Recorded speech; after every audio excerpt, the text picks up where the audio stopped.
Hello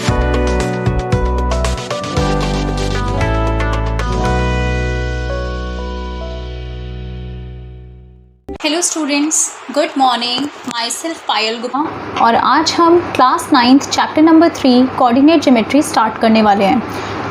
Till now we already have covered our chapter number 1 and 2, so we are starting with the new chapter that is coordinate geometry. तो कुछ अगर मैं बताऊँ इस chapter के बारे में, it's a very easy chapter, very scoring chapter. So हम स्टार्ट करते हैं। Let us start. Coordinate geometry, as the name suggest, आपको इसके अंदर दो वर्ड्स दिख रहे हैं, कोऑर्डिनेट एंड ज्योमेट्री, राइट। तो अगर ये ज्योमेट्री की मैं बात करूँ, ज्योमेट्री वर्ड की, व्हाट इज़ ज्योमेट्री? ज्योमेट्री का मतलब होता है to study the shapes. Geometry में हम शेप्स की स्टडी करते हैं, डिफरेंट शेप्स की।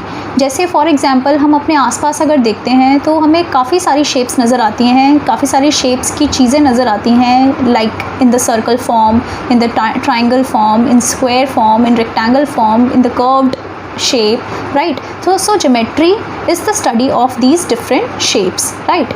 Now coordinate is the study and it is a part of geometry, but we study the points in coordinate geometry, right? जैसे हम geometry में shapes के बारे में पढ़ते हैं, ऐसे हम coordinate geometry में हम points के बारे में पढ़ते हैं, right? अब ये points से क्या मतलब है आपको? देखिए, मैं थोड़ा सा इसका रियल लाइफ एप्लीकेशन बताऊंगी कोऑर्डिनेट ज्योमेट्री का कि क्या होता है।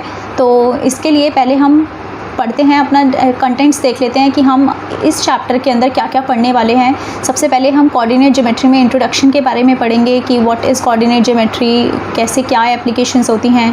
Then we will study about Cartesian plane, किसको कहते हैं, क्वाड्रेंट्स, डिस्क्राइबिंग अ पॉइंट, कि अगर हमें पॉइंट को डिस्क्राइब करना है तो how we will plot that point, and then points on X axis and Y axis. ये सब चीज़ें मैं आपको इस वीडियो में बताने वाली हूँ, इस चैप्टर में बताने वाली हूँ। सो सबसे पहले हम स्टार्ट करते हैं इंट्रोडक्शन पार्ट से। सो जैसे मैंने आपको बताया what is a coordinate geometry. So it is a system of geometry where the position of points on the plane is described using an ordered pair of numbers.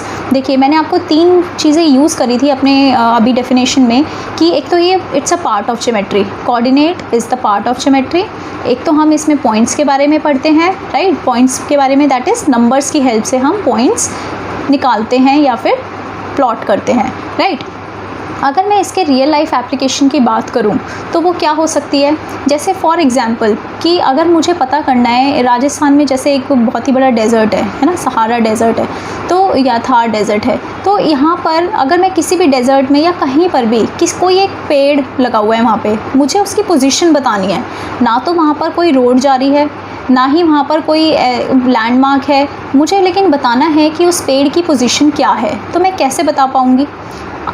आपने SST में पढ़ा होगा longitudes and latitudes के बारे में, है ना। Latitudes and longitudes are the horizontal and vertical lines, right. तो उन लॉन्जिट्यूड्स और लैटिट्यूड्स की वैल्यूज़ से हमें पता लग सकता है कि उस पेड़ की पोजीशन क्या है, ऐसा हो सकता है। सिमिलरली इस कोऑर्डिनेट ज्योमेट्री में हम पॉइंट्स के बारे में पढ़ेंगे, हम किसी भी चीज़ की पोजीशन निकाल सकते हैं। तो ये कोऑर्डिनेट ज्योमेट्री की कुछ रियल लाइफ एप्लीकेशंस हैं, राइट। मैप्स में यूज़ होते हैं। कोऑर्डिनेट ज्योमेट्री का जो सबसे बड़ा यूज़ है that is in the map, कि किसी भी जगह को या किसी भी थिंग को लोकेट करना कि कहाँ पर है वो, तो we can use this system of mathematics, right. तो अगर जैसे मैं आपको एक एग्जांपल दूं कि फॉर एग्ज़ाम्पल आपके घर में एक यहाँ पर ग्लास है, ठीक है, एक टेबल पर एक ग्लास रखा हुआ है, दिस इज़ योर टेबल, ठीक है, एंड एक आपका ग्लास रखा है पानी का, इसमें वाटर है। अगर कोई आपसे पूछ रहा है कि just describe the position of your glass of water on the table, place on the it is placed on the table and just you have to just describe its location, तो आप क्या करोगे कि आप एक तो जो ये बेस है टेबल का, यहाँ से आप डिस्टेंस मेजर करोगे ग्लास का, राइट, कि ये कितना डिस्टेंस है। उसके बाद आप यहाँ से डिस्टेंस मेजर करोगे, राइट, कि ये कहाँ पर रखा हुआ है, इधर से कितना डिस्टेंस है और इधर से कितना डिस्टेंस है। तो जो आपका ये डिस्टेंस आएगा पॉइंट्स की फॉर्म में आएगा। फॉर एग्जांपल ये है 2 इंचज़ और ये है 6 इंचज़, ठीक है। तो आपको क्या दिख रहा है यहाँ पर, 6 इंचज़ एंड 2 इंचज़। तो ये जो 6 और 2 वाले नंबर्स हैं, दिस इज़ योर पॉइंट्स, ठीक है, दिस इज़ योर कोऑर्डिनेट, ठीक है। कोऑर्डिनेट। आगे हम बहुत डिटेल में इस कोऑर्डिनेट का मतलब पढ़ेंगे, कैसे ये पॉइंट्स आए हैं, कैसे करेंगे हम, ये सब हम आने वाले चैप्टर में वीडियो में देखेंगे, ठीक है। टिल नाउ जस्ट आप ये ध्यान रखिए कि हम कैसे किसी भी थिंग की पोजीशन को लोकेट कर सकते हैं using coordinate geometry, right. So this is the introduction part and let us move towards our exercise and आगे के जो कॉन्सेप्ट्स हैं वो हम अपनी नेक्स्ट वीडियो में डिस्कस करेंगे। So just keep practising. Thank you.